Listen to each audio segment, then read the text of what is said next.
Good evening everyone, welcome to The Viewpoint. I'm Timothy Wells. First up tonight, the Bligh Labor government is forging ahead with its plans to sell off state-owned assets, in particular Queensland Railways. However, the union movement has vowed to use all of its influence to stop the sell-off. The Queensland Council of Unions Secretary-General Ron Monaghan spoke to us about the reasons why the sell-off is not in the best interests of Queensland. Ron Monaghan, welcome to the program. Thank you. Ron, the Bligh government is committed to its asset sales program. Now, it's no secret that the union movement is strongly against it. What's the basis of your opposition? There's a number of bases of opposition to the sales. When this started out some 5 months ago now, when the announcements were made, we made reference to privatisations overseas and both here, and we use examples of rail. Margaret Thatcher, for instance, privatised the rail in England, and after a time it was proved that prices were higher, the service was lower, the infrastructure wasn't kept up to scratch, and it had to be eventually turned over to the public purse again. If you look at New Zealand, exactly the same thing happened. If you look at recently in Tasmania, exactly the same things happened, and we're wondering why we want to repeat the mistake in this state. Well, Anna Bligh's justification for that would be that her example is Qantas. That Qantas was privatised, and it started showing a profit. It was less of a burden on the taxpayer. That's her example as regards to justification. And I could point to another successful privatisation, the Commonwealth Bank. And again I say, we have now the highest bank charges in the world. We have less people serving at the counter and lower service. So if you look at that, you'll see what privatisations do. And I'd just like to turn to Qantas for a minute too. Qantas was in line for a private sector takeover. If that would have happened by a consortium of banks and the global financial crisis hit, we wouldn't have had Qantas. They were saved by the skin of their teeth from a private sector buyout. So all's not rosy when you look there either.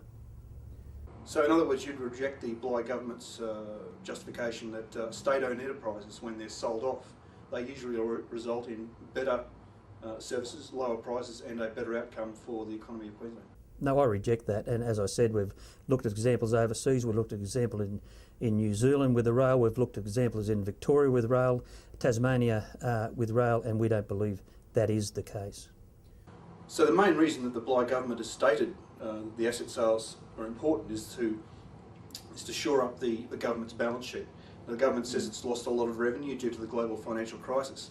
Now, do you think that sounds reasonable on the face of it?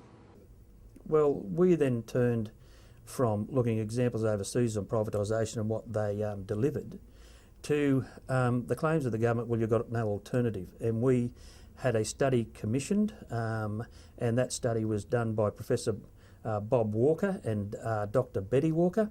And we looked at the issues about there is a $15 billion black hole blown in the budget. And what you find is that the $15 billion is an estimate by Treasury over 5 years.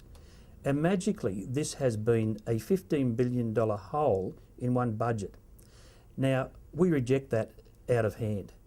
Are some of these figures obviously put out there for public consumption purposes? Are they out there to curry favour with the public rather than being accurate? Well, I think our academic study by Professor Walker and Dr. Betty Walker has been attacked by the Treasury in some quite frank terms by the Treasurer himself, and he made comments, I think, of a derogatory nature of Professor Walker without reading the report. He said he wasn't credible. He said he wasn't credible. Well, there was 21 academics, including a serving Reserve Bank board member and a former Reserve Bank board member, that came out in support of Professor Walker. So I would rather stack up the 21 academics plus Professor Walker plus Dr. Betty Walker against the Treasurer's not credible. Ron, there's also been some criticism levelled at the union movement for its opposition to state government asset sales on the basis that the union movement seems to be more interested in protecting its own power base than it is in a better economic outcome for Queensland. How would you respond to that? Well, if that was the case, an academic study would prove that our concerns are not justified, and it's just the reverse. Professor Walker and Betty Walker examined the figures, and the only figures that were proved to be not correct or being exaggerated were the Treasury figures.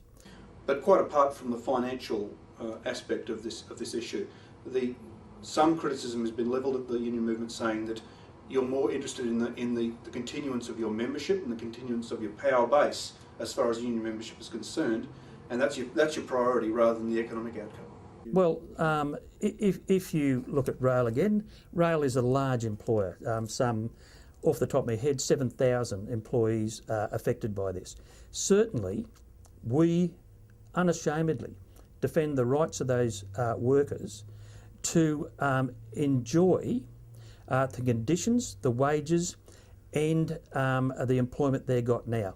Ron, the Parliamentary Labor Party has many former union members. It's got QCU has provided many members to the Parliamentary Labor Party.